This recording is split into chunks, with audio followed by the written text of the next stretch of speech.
And now, it's 10 a.m. Let's just get down to it. And it's time for your sports fix. Strap yourselves in, folks. From two guys who have covered the teams you're passionate about for years. We are professionals. This is Jake Scott and Ben Anderson on 97.5 The KSL Sports Zone. Jake and Ben, 97.5 The KSL Sports Zone. Happy Wednesday to everybody listening, however you may be listening. To our podcasting friends in the future, hello. Ben, how's it going? Doing well. How are you? I'm good. Welcome back. Oh, thank you. Why, can I ask you this real quick? And then it's not like it's a slow news day or anything. But why is, when you're just getting on a plane and traveling across the country, in the case of us yesterday, we went from Dulles to Atlanta to Salt Lake. Got back at a reasonable hour.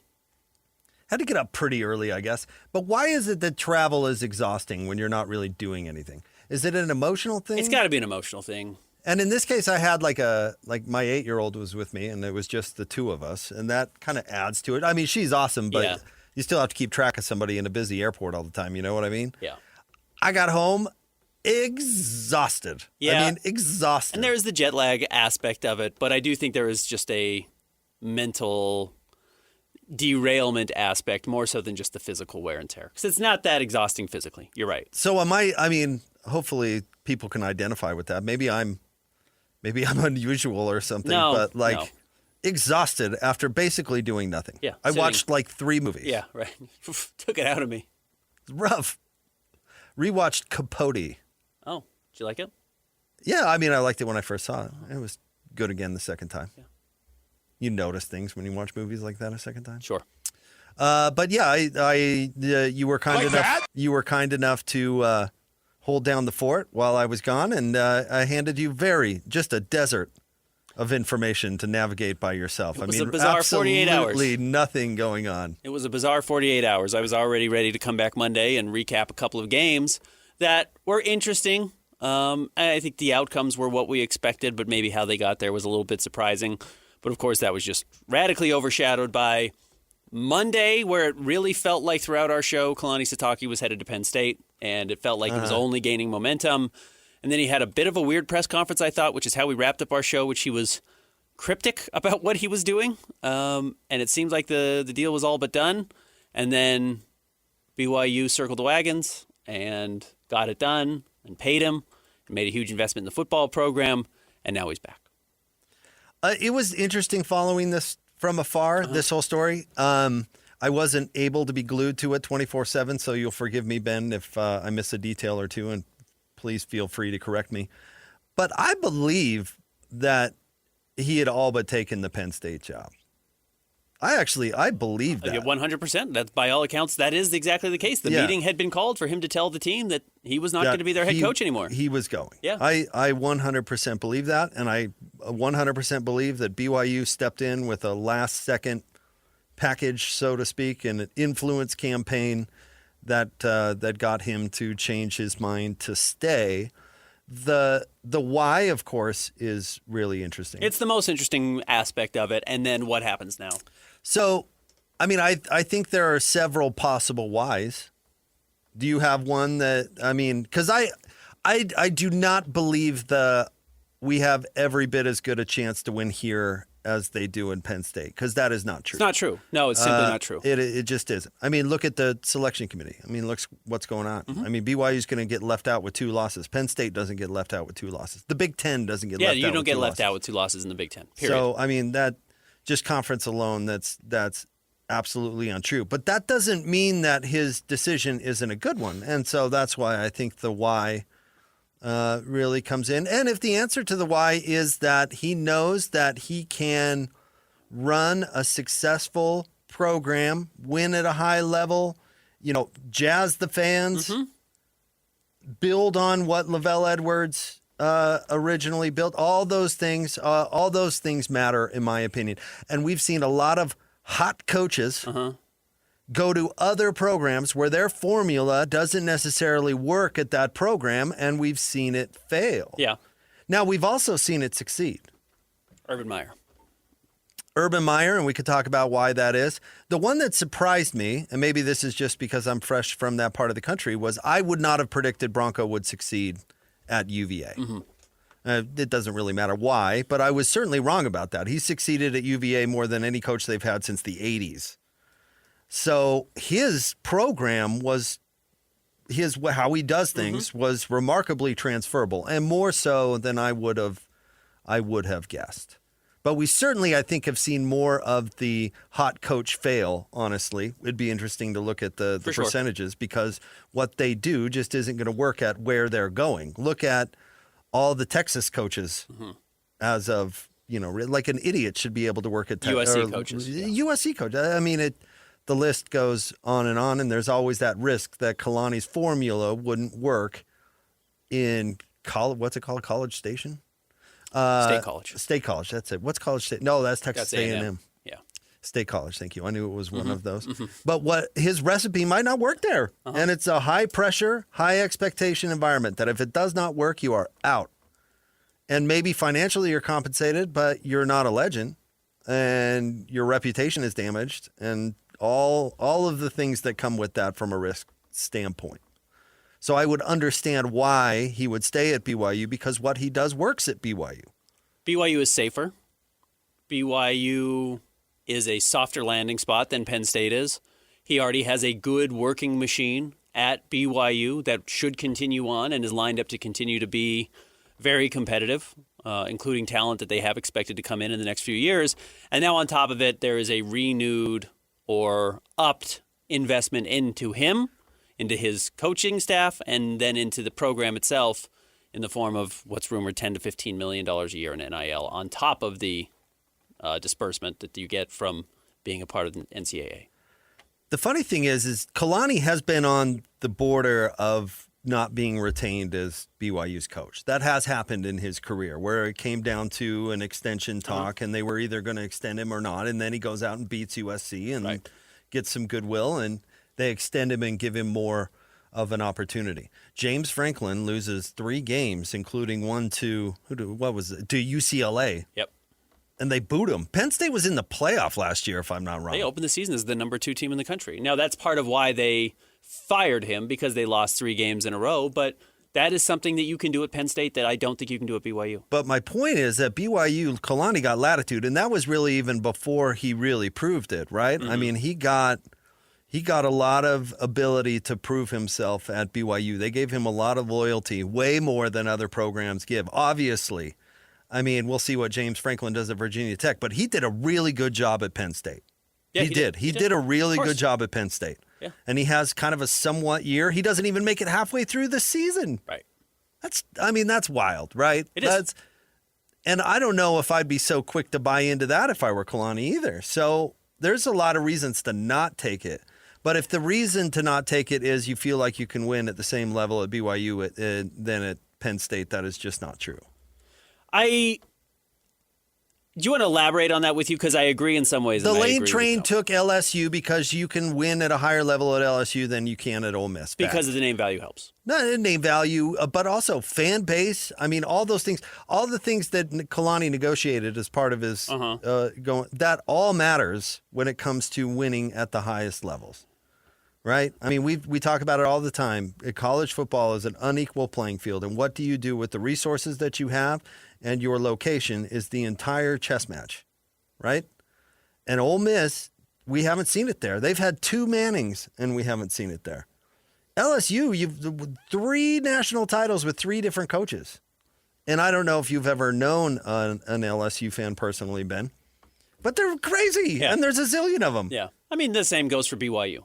Absolutely. I don't know. It'd be interesting to compare the fan bases. But I get it. What I think is fascinating here, but the system works against BYU. It's a total different argument. LSU has the system in its favor. Of course. It has the resources in its favor, and it has the location and the fan base and all those things. So you can say BYU has some of those things, but they don't have all of it. The system still hates BYU. Yeah, it does, and we will talk about that when we talk about the college football rankings, I'd assume, at the top 3 stories. But what I am very curious about is BYU is trying to do something unique, which is, can you take the same resources you get at a Big Ten or an SEC school and put them in a Big 12 program and get the same results? You know, that's the experiment. You have changed the location of this experiment from State College, like you're talking about, or Baton Rouge, or all of these areas where you can win at the highest level because you have the name brand, because you have the fan base, because you have the history. Can you move those same resources to Provo and expect similar results? Because that's what BYU's betting on. BYU did not just give Kalani a $9 to $9.5 million contract, which is the rumor, and a $30 million college football roster every year? That's got to be the expectation now. To not win at the highest level, this can't be second place in the Big 12 again. Okay, this can't be the expectation every year if that's the investment you're making, and that's the bet they're making. So I am curious to see what this ends up looking like and what has to be good enough now to justify this cost. Okay, so the answer to your overall premise is no, and I'll tell you why. Because the margin for error is so much slimmer for a Big 12 school than it is for an SEC or a Big 10 school. And it really has been for a long time, but especially now. So is BYU never going to lose a football game again? Of course not. No, they're going to lose games, yeah. Then the answer is no, they're not going to be allowed to compete at that level. How many undefeated national championships does Urban Meyer have? 1? 0. 0, yeah, didn't win the championship at Utah, obviously. So, he lost to Virginia Tech when he won it at Ohio State. Yeah. Early in the year. Yeah. But he had a margin for error. Right.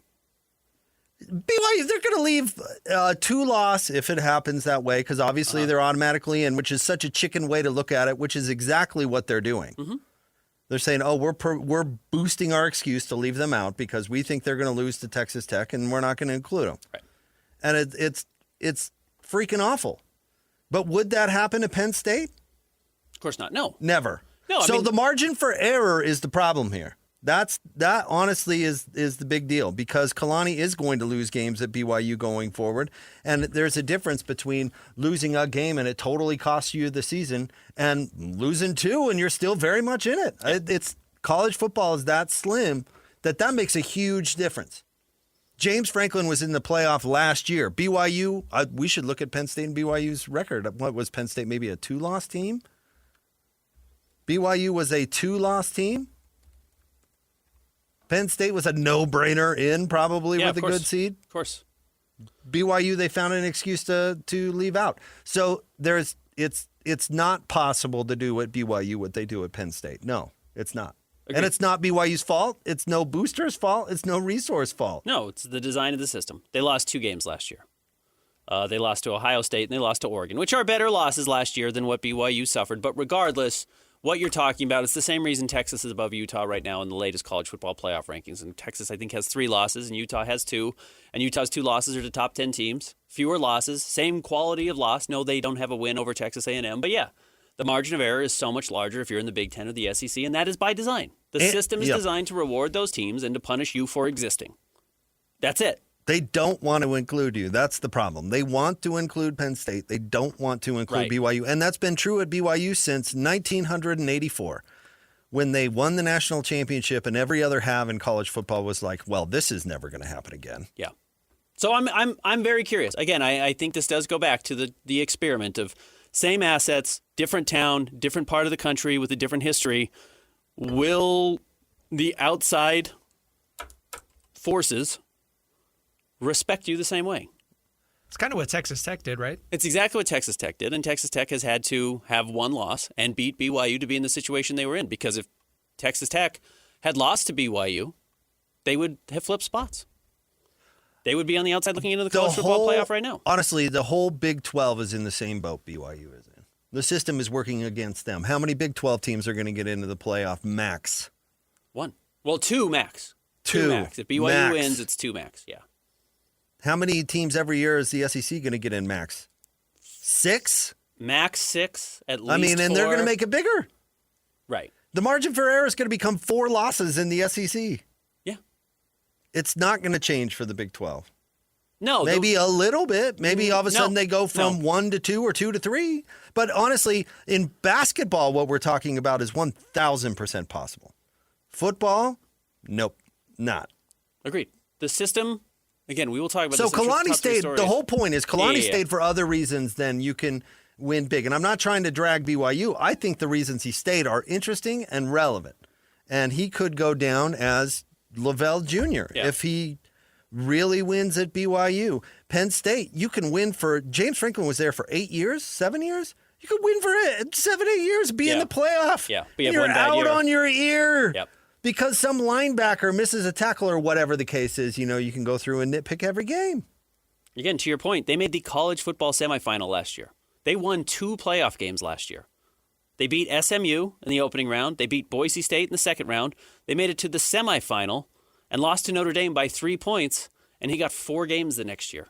And you don't even get in if you're BYU with that record, by the way. No, you don't. No. So if BYU were to have lost, let's say BYU were won to have 2 gone games in the playoff last year and is out on his ear the next year. So here's that the is example. amazing. You're exactly right. Penn State went 10-2 last year. Their best win was over, you will not be able to guess this, Illinois, number 19 ranked team in the country. Dog. They lost to 2 teams, Ohio State and Oregon. What would they say if that was the case for BYU? Well, you lost to all the good teams on your schedule. You only beat the bad teams. That's exactly what they're saying That's this what they're year. saying now. So yes, at Penn State, You're in. you're in. You lost to Oregon? Let me send you some flowers.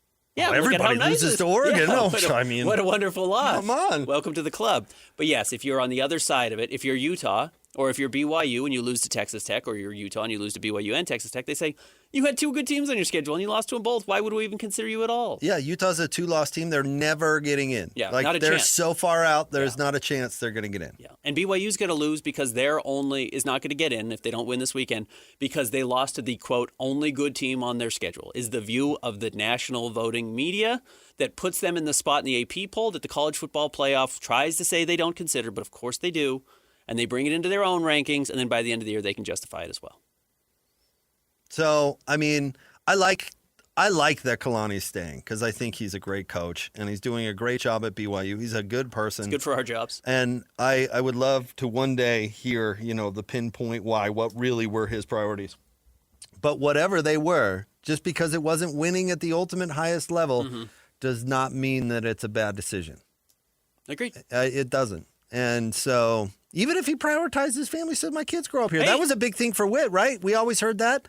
Like his kids are all going to go to the same schools. That never happens in college coaching. Like there's something to all of that. People should prioritize their happiness. I agree. Absolutely. You can have as much money as you want in the world and not be a happy person. Stu What's Moore the will value love in Logan. that? What's the value in having a bunch of money and being unhappy? Jerry- So if Kalani's happy and has a chance to win, good for him. You don't think Jerry Sloan could have taken another job along the way? But Jerry was probably like, you know what? I get along with Larry Miller. I've got 2 stars. I'm racking up the wins. The best example is Phil Johnson. Phil Johnson could have left for great head point. coaching jobs and said, I'm happy with Jerry. Love got my Bear little Lake. spot at Bear Lake. Yeah. I make enough. I'm happy. Yeah. I've got enough. It's a big thing. I don't have to deal with the press or any of the BS that I don't really like doing. I actually just get to coach hoop. Yep. Nothing wrong with that. Absolutely. I totally agree. Mark Few staying in Spokane. He knows he can win there. Yep. He knows the recipe to win there. Got enough. He's got enough. He's, the talk of the town all the time. If you've ever gone to Vegas during West Coast Conference tournament and you just see the pack of Zags fans that are down there, he's got it really good. Yep, he does. And Kalani does too. Kalani has Yeah. obviously a fan base that loves him, a school that's invested in him, and he can win enough that everyone will be happy. All right, stay tuned. We will get to top 3 stories of the day at KSLSports.com coming up next. It's Jake and Ben, 97.5, the KSL Sports Zone. It's time to break down the biggest stories of the day. This is the top 3 stories of the day on KSLSports.com. On 97.5, the KSL Sports Zone. Jake and Ben, 97.5, the KSL Sports Zone. Time for the top 3 stories of the day at KSLSports.com, brought to you by our friends at J. Brooks Jewelers. Cherish your love with J. Brooks Jewelers. Explore their expertly crafted engagement rings made from the finest materials. J. Brooks Jewelers. Ugh, I just looked at what we're starting with. All right, Christian, what are we starting with today? Number 1, it's Wednesday. That means we have some hot, fresh college football playoff rankings to talk about. Hot, fresh, something. BYU remains at number 11. They don't move after finishing the regular season 11-1. They have to win to get in. There is not enough shenanigans in front of them that could change that I think is going to allow BYU to leap the teams they would have to in front of them because some of those teams are simply not playing this weekend either. So unless BYU beats Texas Tech on Saturday morning, BYU will be on the outside of the college football playoff looking in. But somehow Duke has a chance. Yeah, Duke might get in. Virginia might get in, right? There might be 2 G5 schools. Yeah. that If Yeah. Duke beats UVA and doesn't get ranked ahead of the G5 schools, there will be 2 G5 schools. And there's no way. If UVA loses, they're not getting in. No, they're of at course not. 17 No. right now, and they're a 2-loss team. no. So no, like With a loss to do? what a joke of a conference final, honestly. Yeah. And yet they're going to get Miami could possibly squeak in. They would jump BYU, I would guess, if BYU takes another loss. The fact that Notre Dame is even ranked above BYU now is ludicrous. The other 2-loss teams, I guess you could make an argument. I mean, I think I could make an argument just as good as solid for BYU, but the other teams ahead of the Cougs are Oklahoma and Alabama. But you have to 2-loss understand, teams. and what everyone has to understand is the college football playoff is functioning exactly how it's supposed to.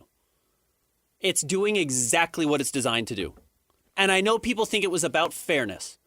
It wasn't. And it never has been. Yeah. And it wasn't last year, and they're not doing it again this year. And again, I've talked about this saying on the show before. The purpose of a system is what it does, meaning when something repeats itself over and over and over, believe what it's doing, and that's the design of it. If I say, Jake, I've got a great investment for you. You give me $25 a day, and I'm going to return 50% of your investment at the end of the month. And at the end of the month, there's never any money for you, and you still give me $25, and I get richer. The purpose of that system is for me to get rich and for you to lose your money. That's what the college football playoff is doing. It's for you to think it's fair so you can complain about your team getting in and your team doesn't get to go in. This was not designed to reward fairness. It was not designed to have equality or parity across college football. It was designed specifically to eliminate the Big 12 getting 25% of the shares of the college football playoff when they only had 4 teams and TCU makes it. Yep. They didn't want that. 25% going to a Big 12 school? No, so what we're going to do is we're going to expand it to 12 and say, wow, isn't that great? There's more opportunities. No, you get 1/12 of the pie now, as opposed to 25%. That's the design. This is functioning exactly how it's supposed to. It is. And now, are there victims? Yeah, the Big 12, the ACC, G5 schools. Yeah, all victims. But it was designed to reward the Big 10 and the SEC. Don't say you're getting screwed. You're not. It's functioning exactly how it's supposed to. And specific brands within those conferences. Absolutely. Actually, I mean, if you want to look at it that way, it's true. Like, they're not going to bend over backwards for Vandy. They're not. They're not. It's specific brands within those conferences. And those conferences and the television networks that are pulling the strings for those conferences, Big Ten with Fox and the SEC with the Mouse, they have snatched the brands that matter from the other conferences. This is all a delicate dance to push out as many schools as possible and to divide the pie as much as possible amongst those specific brands. Give me which brands you're talking about. Oh, well, I'll give you an example of 2 of them. There's 6 really obvious ones, but yeah. I'll give you an example of 2 of them. The Big Ten wanted to sell, what was it? It was like 10% of its media rights to a California pension fund for whatever $1 billion. How many schools are in the Big Ten now? 18? That sounds right. Something like that? There were 2 that said, we're not doing this. 2. Guess which 2 they were? Michigan and USC. Ask me if they're doing it. Are they doing it? No. Yeah. So there's 2 right there. Uh-huh. Because the rest of these bozo institutions have been burning through money like drunken sailors and need a bailout from a pension fund in California. And USC and Michigan, why would they want to sell 10% of their media rights? They're doing fine. They're swimming in dough. They don't need that money. And so Indiana's like, we desperately need it. Yeah. And Michigan and USC go, well, we're not doing that. And USC's new to the league. How much? Even Washington and Oregon are taking a small cut. USC's not. Now, where is USC located? Los Angeles. Where is Fox Sports located? Is it LA? Yep. Sure is. Yeah. So you were surprised that USC and UCLA less so, get a lifeboat from Fox Sports. Well, right there in their backyard. How many USC people are on the Big Noon Kickoff now? 1 less because Reggie Bush is gone. Yeah. But Matt Leinart, I mean, Yeah. they're one of them. Ohio State. Yeah. I mean, you can get into the SEC, and right now it's Georgia, but ultimately it's Alabama, Florida.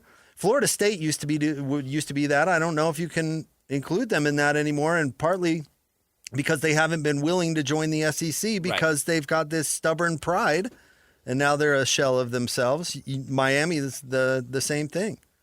Texas made the most savvy move. I mean, if Texas was going to stay Texas, they had to go to the SEC. Texas and Oklahoma. I mean, Oklahoma is going to make the college football playoff. Texas has at least an outside shot. I don't think they're going to get there at this point, but they made it last year.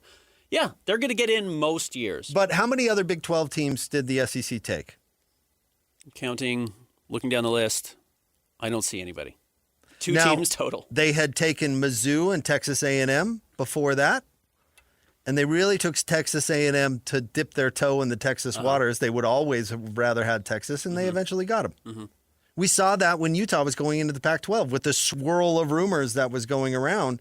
Which conference would Texas pick, the Pac-12 or the SEC? And they ended up building a really specific deal for themselves in the Big 12 to just kick the can down the road 10 years until inevitably making the decision.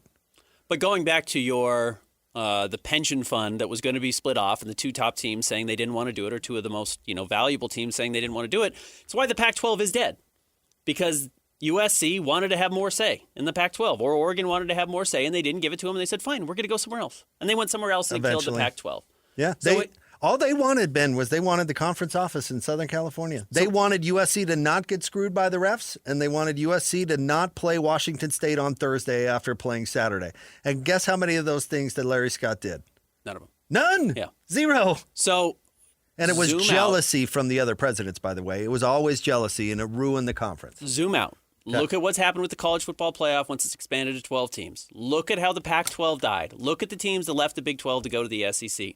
It is all about the haves, the rich getting richer, and the rest just suffering off and going away. It's just they don't care. They don't care. As soon as the Big Ten can carve off Purdue, they're going to do it. I mean, as soon as that relationship in those conferences and they can get rid of the lessers in their own league, they're going to do it. Yeah.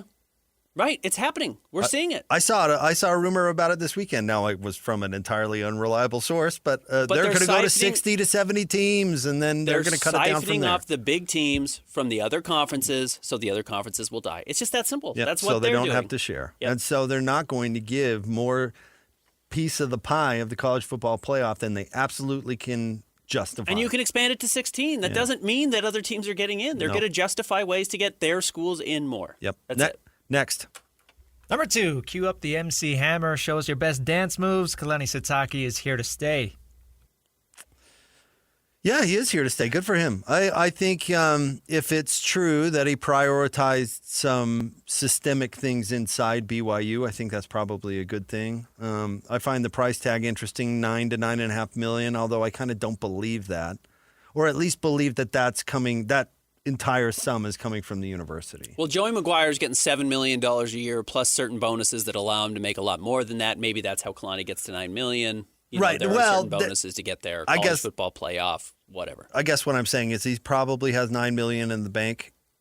Not all of that came from. Well, we know, certainly Brigham it's not Young, coming from BYU. No. Brigham Young University. I find it interesting that we're now seeing the price tag on BYU's coaches because that was never a thing before Kevin Young. Nope. Kevin Young was the first coaching contract that we ever learned about at BYU. Well, things have changed. The winds have totally shifted. It's not the old BYU anymore. They don't want to be the old BYU anymore. They're happy to talk about how much they're paying players. They're happy to talk about how much their NIL fund is going to be. They're going to come. You're going to start hearing square numbers about this being a $25 to $30 million roster every year. I think you're going to start having a real understanding of how much. Wait, Ben, stop right there. You told me that with the House settlement and the salary cap, that NIL stuff was not going to be relevant. I don't think I said that, but some people believe that was going to be the case. I was told. Let me put it that way. Yeah. I was told that wasn't going to matter because they created the universities themselves are going to pay them, and that wasn't going to be a thing. You're telling me that's still a thing? Yeah, the weird thing about all of that was, they didn't kill NIL. Now every team does have $20-ish million to spend however they want to coming spend. Out of the athletic department, but your third-party NIL people can still be third-party NIL people and do whatever they want. That never changed. All it did was you gave you sent out checks to everybody in the country. It's like, that's why inflation goes up. It's like all of a sudden everyone has money now. It just raises the prices of everything. And I'm not, send everybody a check, whatever you're going to do. I don't care. But I'm just saying, you gave everyone $20 million thinking that would then we can teams get less competitive? What are you talking about? That's just $20 million. More. Yeah, it's just $20 million more to spend. Coming from a different source. And guess what? Now the quarterback who wants to make $6 million a year makes $9 million a Right. year. It's that simple. That's not hard. And the Crumble guy's still involved. By the way, what a brilliant marketing campaign he has been running for some time now. He's just on Pat McAfee, just like his photo. And now Crumble is everywhere this morning. That guy, he's on a heater. All right. Yeah, good for him. But no, it's good for BYU that Kalani's back. I'm a little surprised just because, and we talked about this yesterday, I don't believe Kalani's the only man for BYU. I don't believe that. He might be the best man. He might be, but if you had Jay Hill and the same resources, you think this is a bad team? You think they can't win? No. I think that's insane. But I was also told that Gary Croton was an offensive genius coming from the Bears. Well, and that he was going to do. Every coaching hires a gamble. I know. And you do have Kalani who works. So you know that Kalani works right now. But I am a little surprised this idea that Kalani could be the only person to succeed there. I actually don't like that concept. No, because Kalani and Bronco were entirely different people, and they both won. They both had success at BYU. Yeah, 100%. But who's a particularly sleazy coach? If they hired Ed Ogeron, probably not going to work at BYU, I'm guessing, because you have to be able to operate within BYU's framework.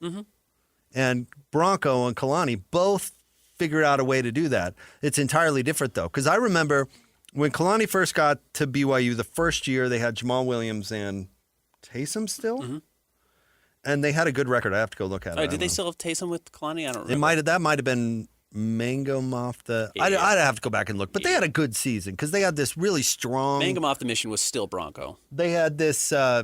Well, maybe it was Mangum's sophomore year then. We should just go back and look it up. But the point was, it was a decent season. And because they had all this strong leadership, is the reason I remember Jamal Williams, is because they had all these upperclassmen Bronco guys who had, Bronco's thing was discipline. They were really good at it. As those guys left going into the next year, Kalani was always, you worked with Gunther. Gunther didn't even play for Kalani. Gunther loved Kalani because he was a guy that really bonded with the players because he was charismatic and chummy. Yeah, for sure. And you can't necessarily be that as a head coach. So the next year, they suffered a lot of lumps, and there were these stories coming out about the disaster the locker room was in physically and all this stuff. And I still remember the press conference where Kalani said, or it was BYU Media Day, and it was the year after they had just given Tanner Mangum the job. And he said, I will never do that again. We will have a quarterback controversy going into the year for the remainder of my career. My point is, he learned a lot of lessons in how to be a head coach specifically at BYU and do it his own way.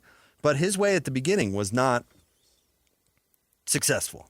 But I think you bring up a good point with Bronco, and Lavelle was there, and I know that skips the Gary Croton era, but look at BYU basketball. Dave Rose was a hell of a coach, and Mark Pope was a hell of a coach, and now Kevin Young's a hell of a coach. It's why do we keep saying that BYU can only win with one person, or that this pool that I recognize is a little bit more shallow because they only want to have LDS head coaches does change the conversation a little bit, but clearly you can win at BYU. Why would there only be one guy for the job? I just think that's a flat out wrong answer. Yeah, but Rick Pitino wouldn't win at BYU, even with the resources. Sure. Rick Pitino, or let me put it this way, wouldn't ultimately succeed.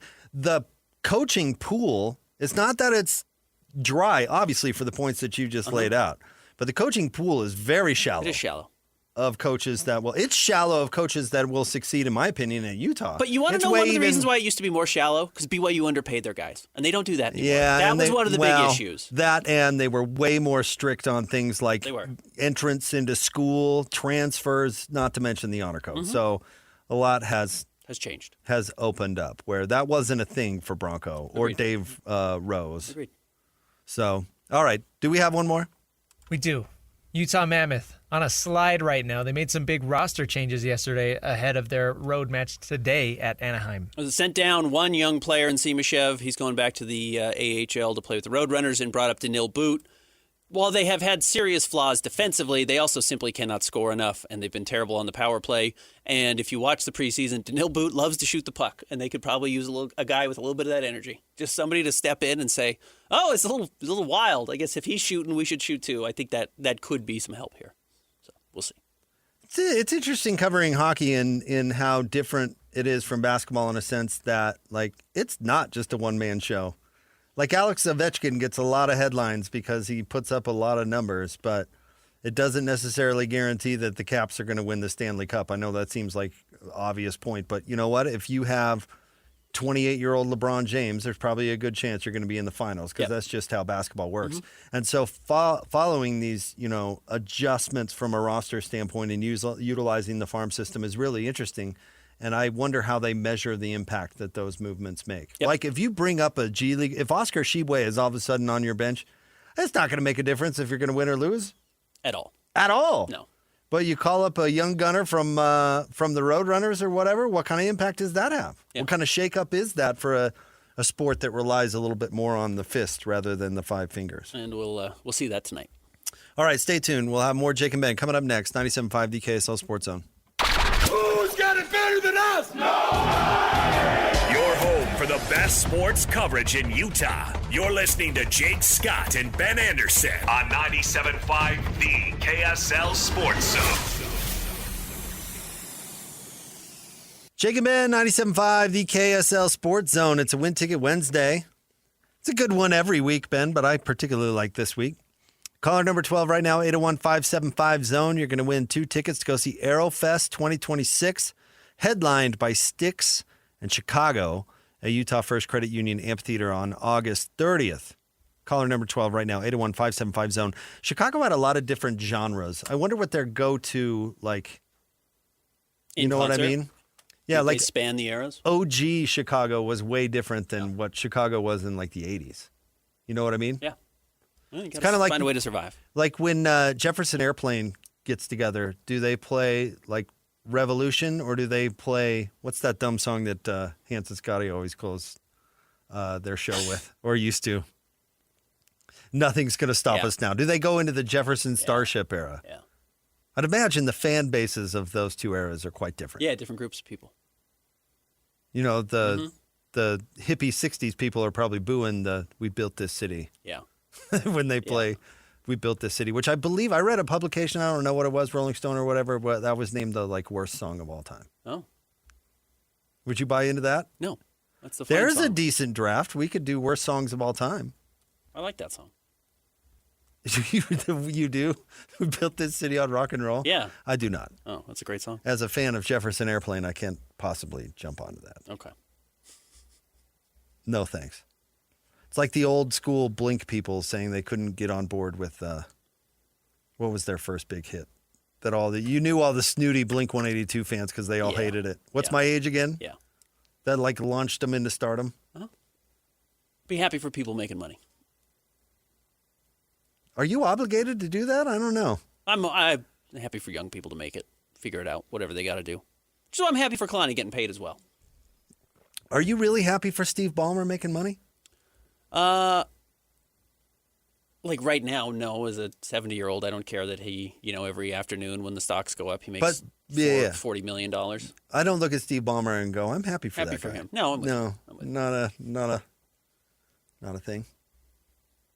Most of Silicon Valley, do you really look over and go, I'm happy for you? Proud of you. Hey, respect. Sure, yeah. But Maybe happy? That's a better word. Maybe that's a better word. Yeah. Happy for you? No, not really. All right. Good times. Looking at where BYU heads from now, what I talked about a little bit yesterday while you were gone, and I'm just curious about, do the expectations change now at BYU? Should they? Uh-huh. What's the expectation? You got to be in the conversation for the Pac-12 title every year. Big 12. Or, sorry, Big 12. Well, they are in the Big. That's the thing. They are, and they have been for the last 2 years. Yeah, and Coach Sitake got paid like it. But now you're in a realm of where it's expected. Now, I think that Kalani will get more leeway than James Franklin did at Penn State because that was ridiculous. And that's not how BYU has traditionally operated. But can he go to the bottom of the league? Probably not. No, of course not. No, when Kalani first got hired, I had the scorching opinion that he could lose every game and still keep his job. Because he was that popular when he got hired. Right. I mean, you remember he was dancing at basketball games and stuff, and everybody was loving him. And the welcome home Kalani crowd. And obviously that changes. He couldn't do that anymore. He could, if he lost every game next year, he'd be out on his backside. Sure. But can he have a 1-6-6 year? probably could survive Yeah, that. he can do what Kansas State did this year. Finish Oh, 6-6. we haven't even talked about that. That is, well, let's get into it next on pushing coaches out the door, because that is kind of relevant. Yeah, let's do it. We'll get into it coming up next. Stay tuned. It's the Jake and Ben Show, 97.5, the KSL Sports Zone.